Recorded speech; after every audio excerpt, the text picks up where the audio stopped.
MRR news ప్రతి దృశ్యం ప్రజాపక్షం నినాదంతో ఆవిర్భవించి సుమారు 8 వసంతాలు పూర్తి చేసుకున్న శుభ సందర్భంగా తెలుగు 2 రాష్ట్రాలలో పనిచేస్తున్న స్టాఫ్ రిపోర్టర్లకు, జోనల్ ఇన్ఛార్జీలకు, జిల్లా కోఆర్డినేటర్లకు, జిల్లా బ్యూరో చీఫ్లకు, క్రైమ్ బ్యూరో చీఫ్లకు, తెలుగు 2 రాష్ట్రాల్లో ఉన్న పనిచేస్తున్న అన్ని నియోజకవర్గాల స్ట్రింగర్లకు, ఎంఆర్ఆర్ న్యూస్ డిజిటల్ మీడియా ప్రొవైడర్స్కి, ఎంఎస్ఓలకు, సబ్ ఎడిటర్స్కి, యాంకర్స్కి, కెమెరామెన్లకు, ఆంధ్రప్రదేశ్ మరియు తెలంగాణ రాష్ట్రాలలో పనిచేస్తున్న సిబ్బందికి, ఎంఆర్ఆర్ న్యూస్ ఛానల్ వీక్షిస్తున్న ప్రేక్షకులకు ఇవే మా హార్దిక శుభాకాంక్షలు.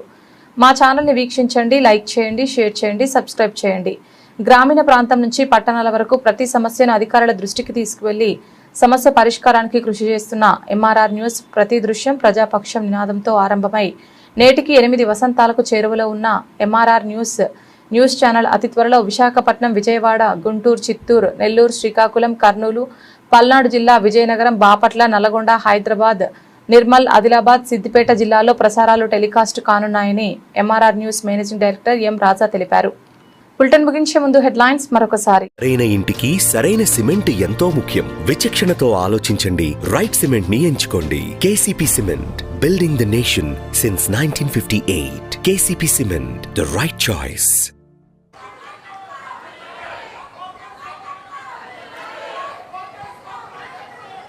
జై తెలుగుదేశం, జై తెలుగుదేశం. నన్ను పరిచయం చేయమంటే మొత్తం స్పీచ్ ఇచ్చేసాడు రామ్మోహన్ రెడ్డి గారు.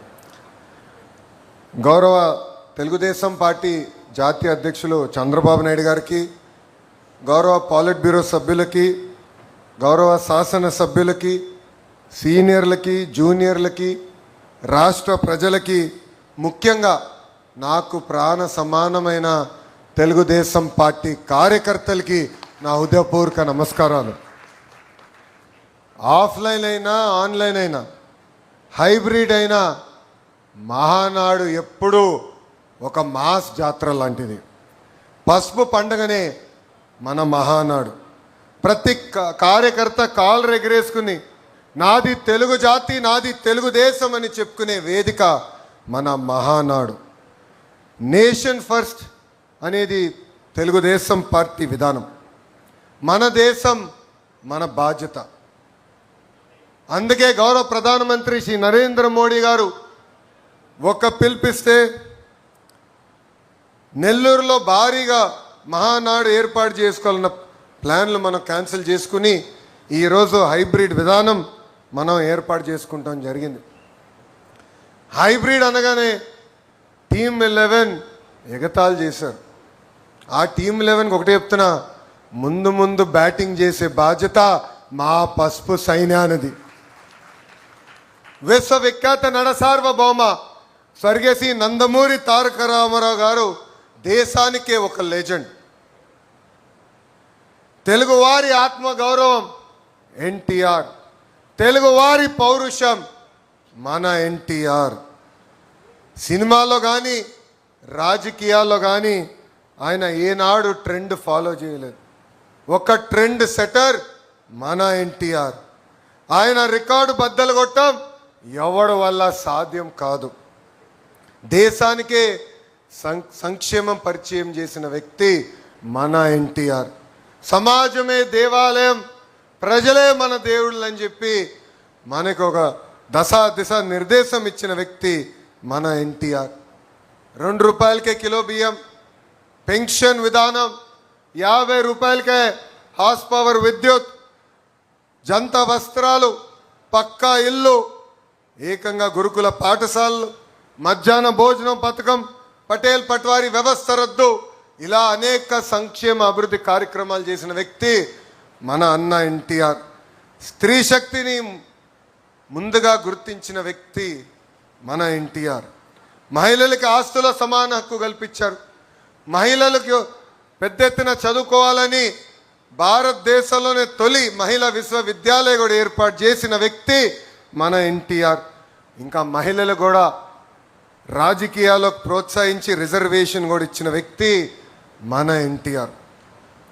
ప్రపంచంలో ఎక్కడికి వెళ్ళినా 3 అక్షరాల పేరు చెప్తే తెలుగు జాతి ఆనందపడుతుంది, తెలుగు జాతికి గుర్తింపు వచ్చింది.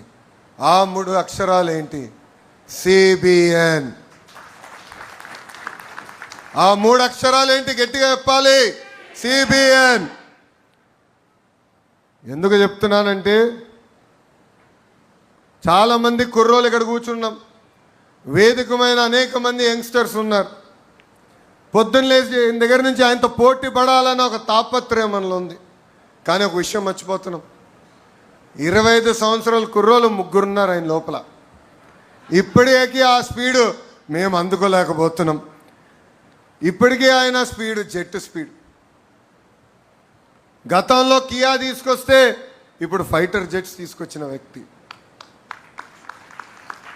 అప్పుడు ఐటీ అంటే ఇప్పుడు ఏఐ, అప్పుడు హైటెక్ సిటీ అంటే ఇప్పుడు క్వాంటమ్ వ్యాలీ, అప్పుడు సైబరాబాద్ అంటే ఇప్పుడు అమరావతి రూపశిల్పి మన నాయకుడు సిబిఎన్.